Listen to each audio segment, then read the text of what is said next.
आपका कोई भाव है, आपके हृदय की कोई बात है जो बहुत दिनों से लगे हुए हो, और बाबा हो सकता है कि किसी कारणवश पूर्ण ना हो रहा हो।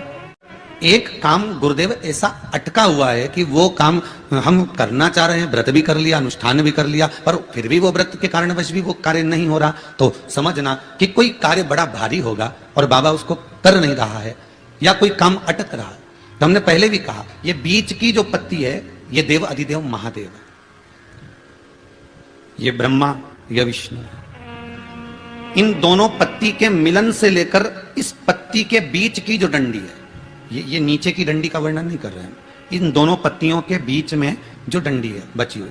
जो तीनों के बीच में एक डंडी का जो भाव है, ये माता जगतजननी जगदम्बा माता पार्वती है।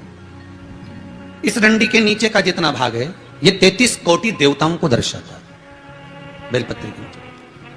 पिछले वर्ष की श्रावण की कथा यदि आप निकालेंगे और उसको पेज पर जाकर आप सुनेंगे तो आपको प्राप्त होगा कि उसमें भी कहा था कि जब आप पशुपति व्रत कर रहे हो या कोई नियम धारण कर रहे हो या कोई आपने नियम उठा रखा है और वो कार्य आपका हो ही नहीं रहा, आपने 2 बार पशुपति व्रत कर लिए, आपने ये कर लिया, आपने प्रदोष कर लिया, आपने सोमवार कर लिया, आपने सारे अनुष्ठान कर लिए, बहुत सारे उपाय भी करे, तो भी नहीं हो रहा है, तो इस बीच वाली पत्ती पर शहद लगाकर बाबा का जो शिवलिंग है उस शिवलिंग को इसको छुआ दीजिए या उससे चिपका दीजिए और उस पर अपनी हथेली रखकर कामना कर वापिस घर को आ जाइए।